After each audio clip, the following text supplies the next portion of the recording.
Hey kids, it's Mrs. Berth. What we're going to do today is we are going to learn about 6.2 Lesson 1 kites. We're going to talk first about the rules in regards to their angle measures and side lengths. So hopefully you have already printed out the notes as per our Google Classroom announcement. If not, you can just pull it up on your laptops or Chromebooks and you can write down the notes as we go along. Some of mine are pre-made because I started to make this video before, and I apologize, but my dog Vinny, or my puppy Vinny, decided to bark very loudly, and I know you would not have been able to hear me. So anyway, one of the things that I want you to do when you're looking at these pictures is you need to label some of the parts of the kites. For instance, you need to label this top and bottom part your vertex angles. And we're going to talk about them in a little bit when we're going over the rules. And then the ones on the sides, we call them the non-vertex angles. Well, why do we need to know this? Well, one of the things we know, as far as one of the rules, is that the non-vertex angles are congruent. Remember, that symbol means congruent. What does that mean? That means that this 67 is going to be congruent to this 67. This 42 is going to be congruent to this 42. So that is what we mean when we say that the non-vertex angles are congruent. And if you were to add them together, they're going to have the same total measurements on each side, okay? For number 2, it says the vertex angles are bisected by the diagonals. Here are your diagonals right here. This diagonal right here does break apart or bisects the vertex into 2 equal parts, which means you have 48 degrees and 48 degrees here. Down here, it does the same thing. It splits it up into 23 and 23. So that is what is meant when the vertex angles are bisected by the diagonals.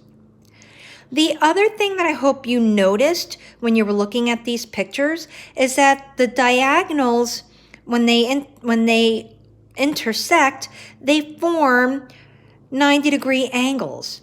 So here's a 90-degree angle, here's a 90-degree angle, here's another one, and another one, okay? So there we have it, kids. We have all of our rules for the angle measures of a kite. The next thing I want to take a look at are the lengths of the kites. So the one thing I was trying to do before I got interrupted, again, I apologize, is show you that the longer diagonal, which is from vertex to vertex, bisects the shorter diagonal, which goes from non-vertex to non-vertex. And that is what I did not finish writing here. So we see that the longer diagonal cuts the shorter one into 2 equal parts. So I had color-coded what the longer diagonal looks like versus the shorter one. And I added these tick marks because remember, that means that they are equal to one another. The second thing that I hope that you have noticed was that you have 15 here, 15 here, 20 here, and 20 here. We call them consecutive congruent sides, and we have 2 pairs of them. So that's going to be our second rule, and that is we have 2 pair of consecutive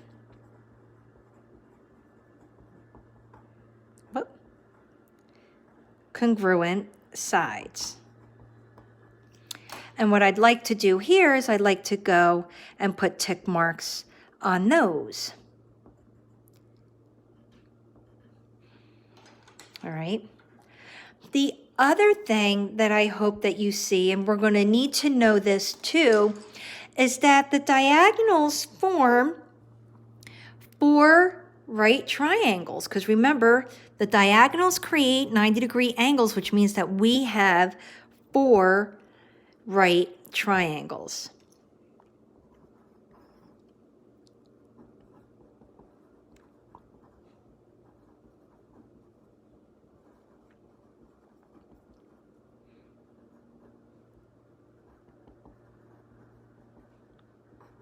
And I am just going to abbreviate here. So we have that the diagonals create 4 right triangles. Now, guys, I'm trying to go as slow as I can as I write these down. So if you need to pause the video for a little bit so you can make sure you get all the notes and draw all this. If you have to draw it, hopefully you printed it out. If not, you know, we're going to move on. So the next thing here is we have some practice examples, if I can get my hands on them. Here we are. Okay. So the first thing we need to do is we need to fill in all of the missing angle measures. Well, how are we going to do that? Well, the first thing we notice is we have to see what is given to us. We are given a non-vertex angle and one of the vertex angles. And what do we know about the non-vertex angle? That this angle will be congruent to this one, so we could just automatically put that in there. I'm actually going to use some colored pencils for this. We also know that for the vertex angles, that this is also going to be congruent to this side because this diagonal bisects them. So I'm going to make that purple. And I'm going to write 49 degrees there.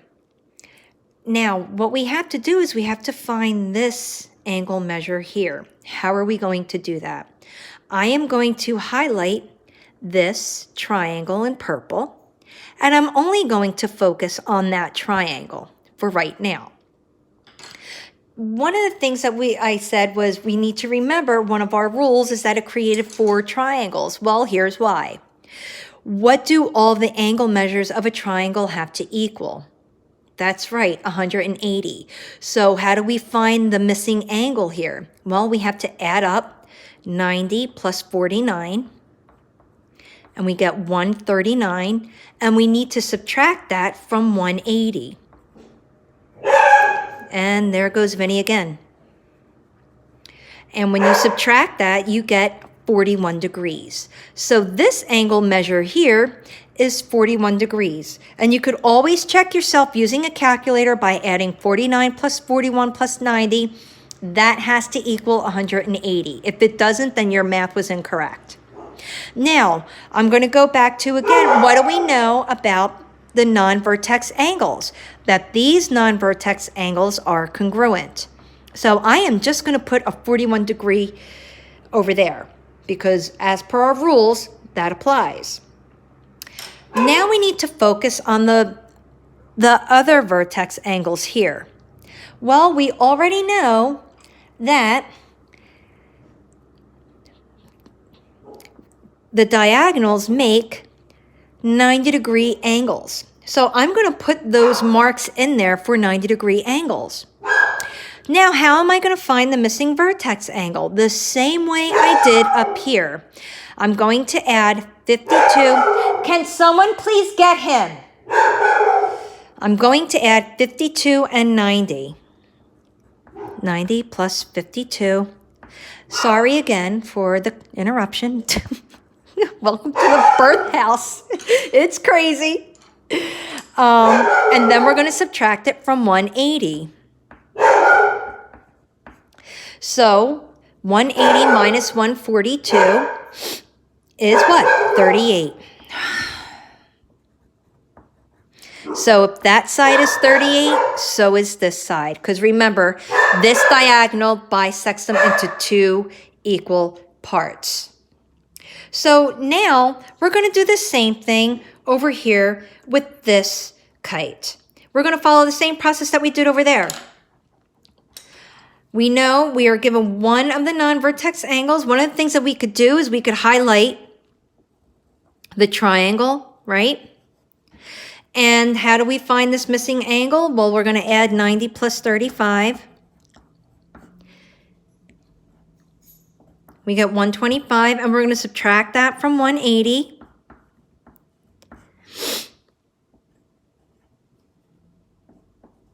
And we get 55.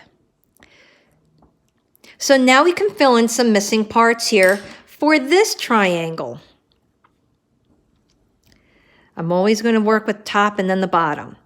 So if this is 90 degrees, we know that there goes it breaks. Of course, this is going to happen to me. So this is also 90 degrees. We also know that if this non-vertex angle is 35, this too is going to be 35 degrees. We also know that the diagonal cuts the vertex into two equal parts. It bisects it. So if this is 55, so is this. See, kids, no math needed for the other triangle. Once you have one of the angle measures, you could easily do the angle measures for the other triangle, for the other part of the kite. Now, we're going to look at, it doesn't matter which one, but we're going to look at this one because we are given the 63 degrees here for the non-vertex angle. So I am going to make my triangle. I'm going to highlight that in yellow. And again, how am I going to find this missing angle in this triangle only? Well, we're going to do 90 plus 63. We get 153. And we're going to subtract that from 180.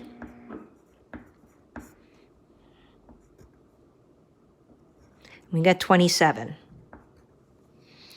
Now that we have all the parts for this triangle, I'm going to transfer them over here. We know that this is 90 degrees because our diagonals make 90-degree angles. We know that if this is 60 to 63 degree, the other non-vertex angle is also going to be 63 degrees. We also know that the vertex angle is bisected by the diagonal. So if this is 27, this too is 27. Okay, easy peasy, right, kids? Okay, now let's get into something else, which is the bottom, which means let's fill in all of the missing side length measures.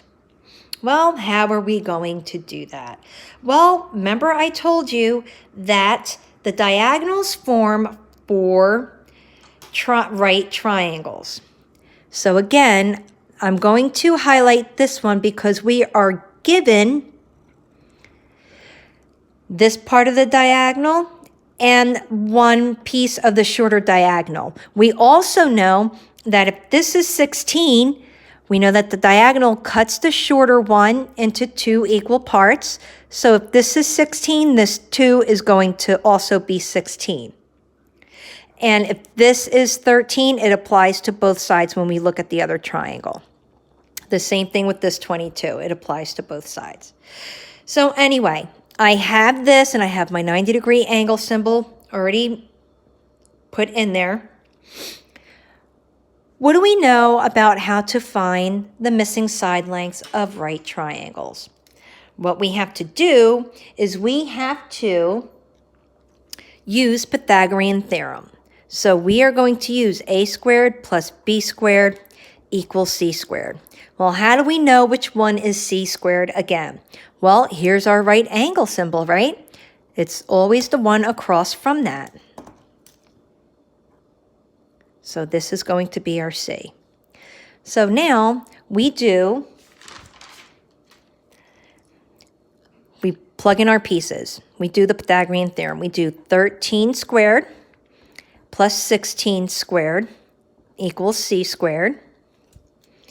We are then going to square the 13, which we know is 169, plus 256 is going to equal c squared. Add these two together. Please use a calculator. You're going to get 425 is equal to c squared. Remember, we take the square root, and when you do, you get an answer of 20.6 is equal to c. So this is 20.6.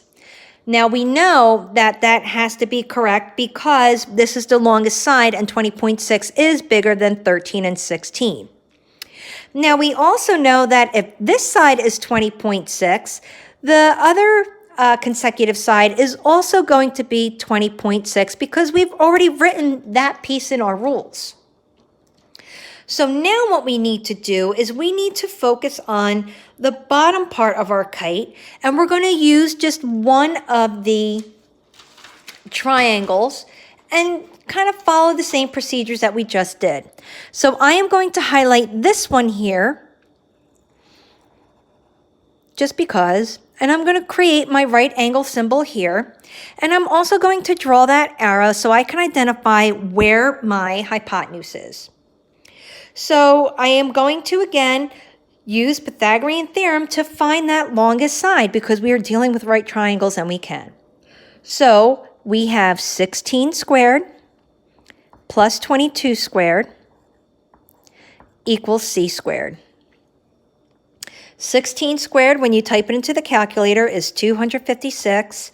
22 squared when typed into the calculator is 484 equals c squared. Whoops, sorry. So then we're going to add 256 and 484. We get 740 equals c squared. Now we're going to take the square root. And when we do, we get 27.2 and round to the nearest tenth, which I think the next number was a 0, equals c. So this is 27.2. And again, because we're talking about the hypotenuse has to be the longest side. So we must have done this correctly. We also know that if this side is 27.2, then this side of the kite is also going to be 27.2. Okay, so really nothing new except applying the rules for kites. Now let's look at this one. Okay, well, we are given this piece, this part of the diagonal. We could easily fill in the rest of this because we know that when a diagonal is bisected by the longer diagonal, that they're congruent. So if that's 12, this too is 12. We also know that if this is 13, this side of the kite is also going to be 13. So all we need to do is just find this piece right here because remember, it's going to be the same. So I am just going to highlight this one. I'm going to do yellow. Or not because it just fell. I'm going to do green. Guys, I'm so good at videos. So anywho, so again, we're going to use Pythagorean theorem. A squared plus b squared equals c squared. All right, so let's plug in our numbers. We have 12 squared, which is one of the sides, and 13 is now our hypotenuse. Remember, it goes across from that right angle symbol, so we're looking for this side. So you will have set up in your Pythagorean theorem 12 squared plus b squared equals 13 squared. When you do them on the calculator, you get 144 plus b squared equals 169. You're going to subtract 144 to both sides. And you're left with b squared equals 25. When you take the square root and you put it in your calculator, you're going to get b is equal to 5. So this side is 5. Okay? And that's all you have to do. So for the bottom one, right here, again, we are looking for the hypotenuse. And we also know that this side is going to be congruent to this side. So how are we doing that? Again, Pythagorean theorem.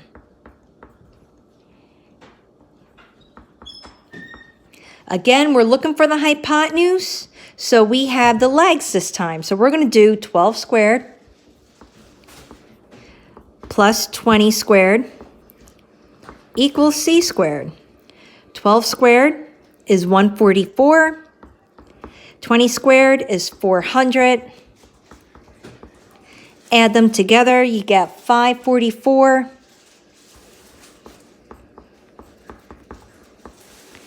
Take the square root, and the square root of 544 is 23.3.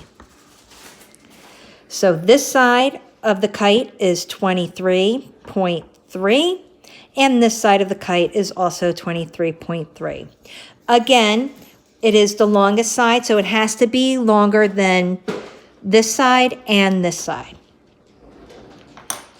So far, so good? Good. Now, on the last part of your notes is we have to fill in all of the missing values, all of them. So the first thing I want to do is I want to make all of my 90-degree angle symbols. And I want to apply the rules, and whatever is congruent to either the other side, the vertex angles, or the non-vertex angles, I want to fill that in. So I'm actually going to kind of put my paper like this. So we know that we have our vertex angles here, and we are given one of them. This is 56 degrees. So what I am going to do is I'm going to put that here because as per our rules, we know that the non-vertex angles are congruent. We also know that the vertex angles are cut in half by the longest diagonal.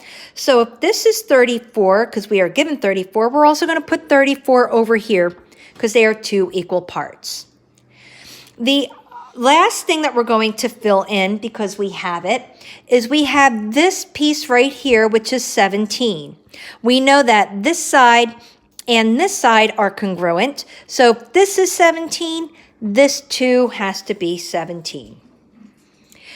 Now we can focus on, well, are we going to do the angle measures first, or are we going to do the side lengths? Well, it's entirely up to us. So let's do this first. We have to first do the sides, because we have 17 and 15 here. We have to find what this piece is, because once we find out what this is, we could then put it over here, and then we can find other side measures. So let's make our triangle.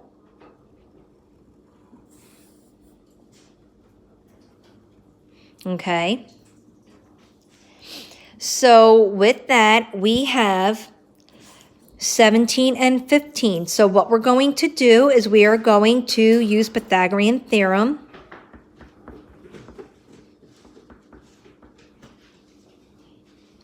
And we are going to plug in the numbers where they belong.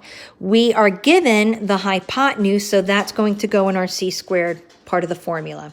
So we have 15 squared plus b² equals 17 squared. I need my calculator. So we know 15 squared is, if we use our calculator, which I need right now, I'm sorry, type in 15 squared, that is 225,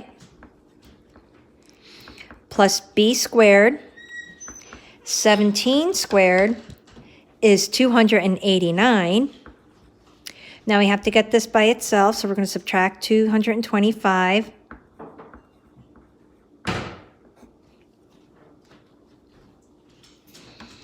So that means that we are left with b² equals 64. When we take the square root of b², we get b is equal to 8. So we have 8 here and 8 here. Now the next thing we're going to do is we are going to